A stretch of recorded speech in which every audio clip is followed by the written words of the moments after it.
Hello YouTube, this is Bruno with another Minecraft video for you. Behind me you can see a Trident farm. That is a fun farm for me. Playing with Tridents is a nice change of pace. It's really fun. If you have never done it, you should try. Now this is a farm that will give you Tridents, it will give you Nautilus shells, and it will give you a bit of copper.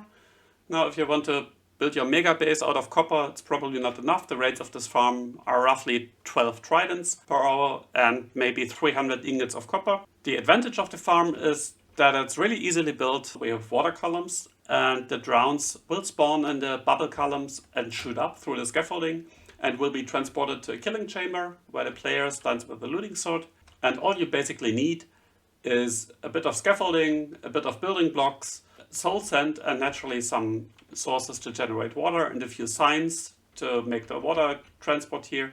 All the other stuff is optional, so here I used a bit of ice to speed up the transport and a bit of glass so that we can see the drowned, but these are really optional. Me and my auto clicker did a 5-hour session here, so let's stop the session and look at the rates. We have a bit over 12 tridents per hour, over 300 copper ingots. This is roughly 5 stacks. And also we got 60 Nautilus shells per hour.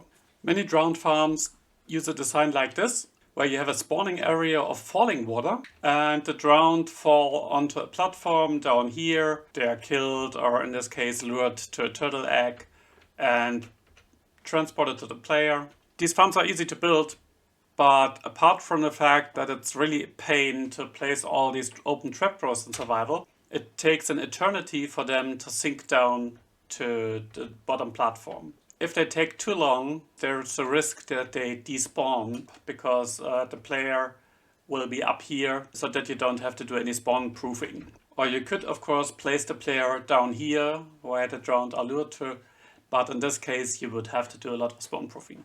You can also build drowned farms at the bottom of the ocean, but the rates of these farms are pretty much abysmal, so we don't talk about them. Farms that use bubble columns, so soul sand at the bottom, can be much more efficient because the drowned rise much faster.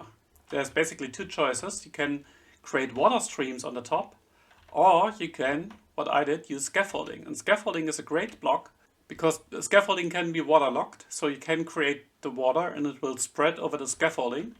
And if you just add these water sources here, you will have a natural gradient moving the drowned to a transport. So this is basically a module that consists of 2, because for scaffolding we can only have 6 blocks. So the scaffolding is routed here. We have 1, 2, 3, 4, 5, 6 blocks and 6 on that. If you have a large river biome, you can basically tile them in this way that you use a middle column here. It's fairly important so that the drowned do not get stuck under these slabs or blocks, whatever you use, that there's no soul sand under these blocks. In this configuration we are not yet up against the mob cap at this size, which is 24 blocks deep and 20 blocks wide. The farm uses roughly half of the mob cap, so we usually have something like 35, 37 drowned. So you could double the size of the farm, probably by going out in this direction, and double the rates. If you want even larger farms, you will be up against the mob caps. So the trick there is to kill the mobs as fast as possible. What you could do is move the whole thing down a bit, because the further you are down, the better are the spawning rates. Because the size of the bubble column is smaller, the drowns will get faster to the surface. And you could also move the player closer, put the killing chamber basically here where the drowned fall down. Now you would lose a bit of spawning space here around the player, but that's not really an issue. Of course you could also use portals, so let's have a look at that. This mechanic was suggested by a YouTuber called Enchantments. I'm probably butchering the name here.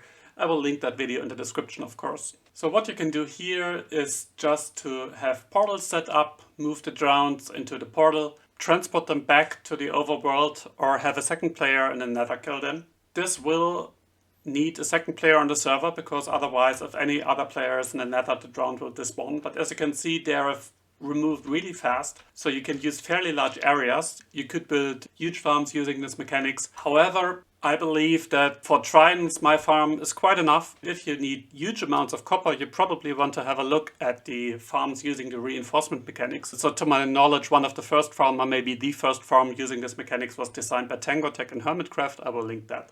Now you can see that there are still drowns sinking to the bottom, which is at the border. So because the water spreads out one block and drown that gets in this border area here, so below these building blocks, they will just sink down. Eventually they will despawn.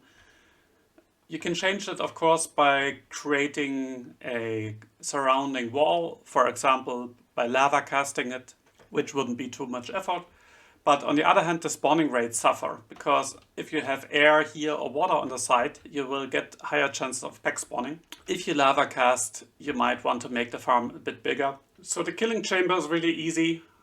Drowned are transported here. I could have used a drop to cause a bit of fall damage to make them one hit. But since we are not up against the mob cap, that's not really a big issue. With a sweeping edge sword, you will kill them rather fast. I believe it's better to not use fire aspect though on your sword, because if the drowned will catch fire and they die to the fire damage, they won't drop tridents. You could use a smite sword, which would get rid of these drowns a bit faster, but personally, I have a sword like this in my ender chest that I also use in my raid farm. That's why I use sharpness. So this is just a generic sword for all kinds of looting farms that I play. What you absolutely need on the sword is sweeping edge and looting, naturally mending. Here you can see the items are moved over some item filters. You can work with just one, and the last one is the important here. This is the rotten flesh filter, who goes into a dropper and the dropper goes into lava. Otherwise you will get like 3 chests of rotten flesh per hour. And I have set item filters here for copper, for raw chicken and for nautilus shells. So those are the items that you will get sorted. But naturally, of course, you could only set up one sorter and put all the other things in the chests. And here are the unstackable items, so the tridents and the fishing rods, and whatever else you might get from the mobs. The position of the player should be like this. Use an iron fence or a wall to get a bit of distance. That's the perfect distance to hit all the mobs with a sweeping edge and not be seen by the trident guys. Because if you push up against the hoppers like that, it could happen that one of the drowned with a trident will get you. So as you can see, the killing chamber is set up so that it doesn't hamper the spawning of the drowned. So it's 24 blocks away from these water columns. Here at the bottom you can see that the spawning sphere kind of intersects the soul sand. That's not important. The soul sand could be below.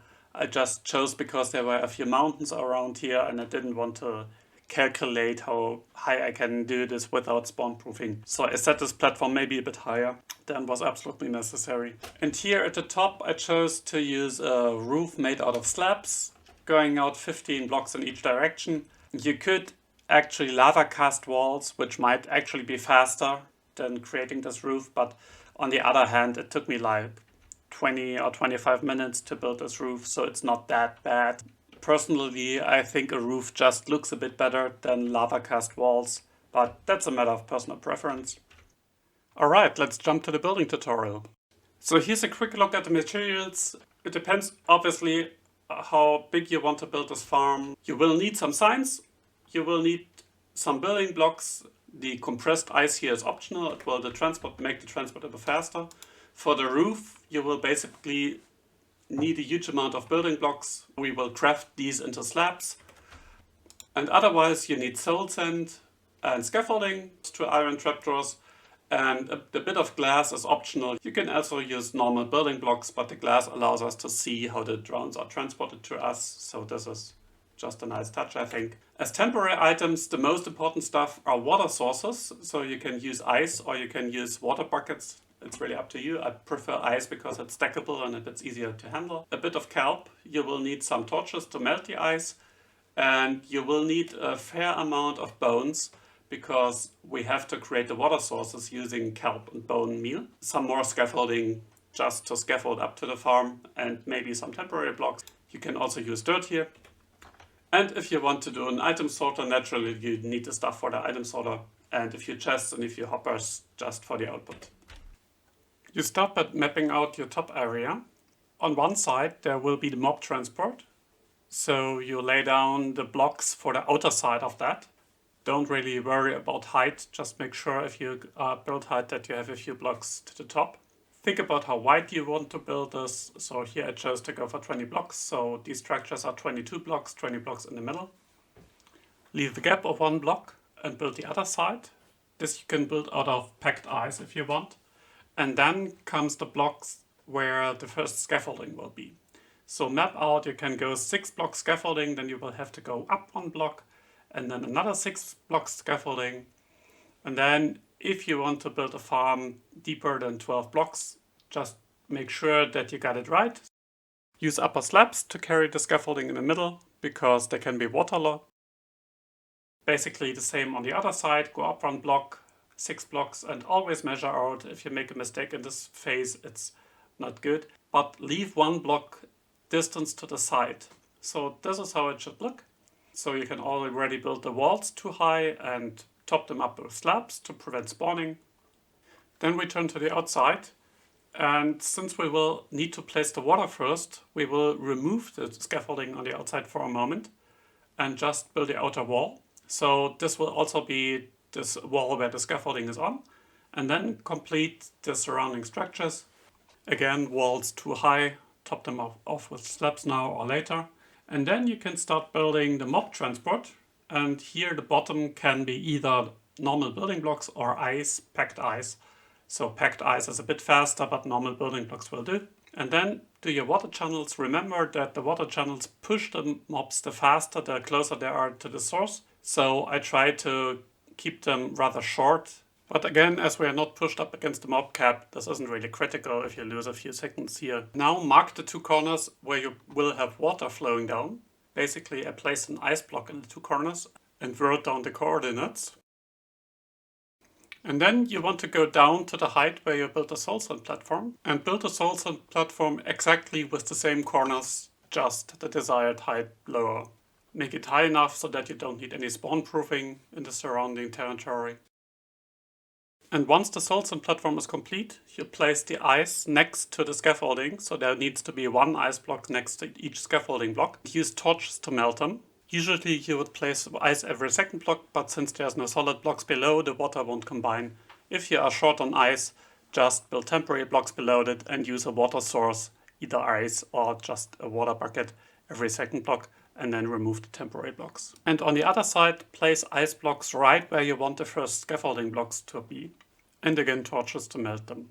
Now it will take a few minutes until all of the ice has melted. In this time we will build the channel for the mob transport. For optimal spawning, the player should be 24 blocks away and roughly 125 blocks over the soul sand platform. Again, you can use any blocks or packed ice or slabs. Then build a drop chute. I did everything 2 blocks wide because sometimes mobs can push each other, so we won't have any traffic jams here. And you can use normal building blocks instead of the glass. Then build a matching water transport to your killing chamber.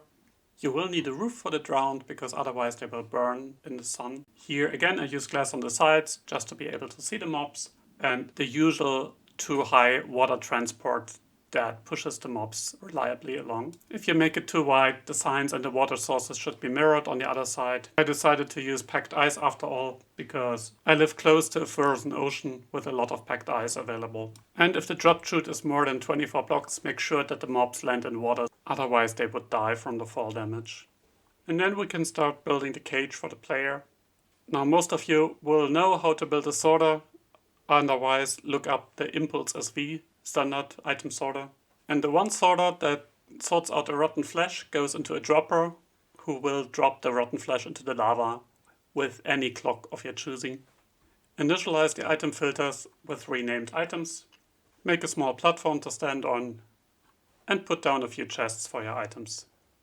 At the end, make a glass platform, in this case glass because it's not spawnable. Composters on your hoppers to reduce lag. Put down iron fences or walls to get your distance to the killing chamber. Place down the iron trapdoors and make sure that there are some blocks over your head so you don't get attacked by phantoms. By now all the ice should have melted, so you should have water sources where the outer scaffoldings will be. So you can put down scaffolding and it will be waterlogged because there is a solid block below. And you should observe that at least the outer row of scaffolding is waterlogged. Continue to build a wall to top off the outer scaffolding. Again, slabs on the wall to make the place not spawnable. And then continue to build up the rest of the scaffolding. Make sure that there's no scaffolding on top of each other. If there is, break it. If you place too much scaffolding, that's not really a problem. It will fall down and you can just get rid of it later. So here you see a few overlapping blocks, just break them.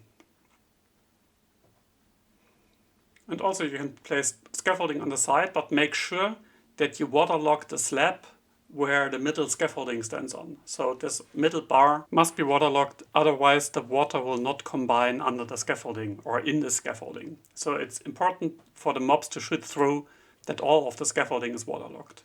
And then again place ice for the mob transport and torches on top to melt it. Remove the torches and start building the roof. Go out 15 blocks in each direction to make sure that the light level is 0 in the farm. However, make sure that the roof is basically the last thing you build, because otherwise the mobs will spawn. Especially later if you have done the water columns, you don't want to do any work up there where the drowned shoot through the scaffolding. Next, we create the water sources. First by placing temporary blocks in form of a bar on the outside of the water.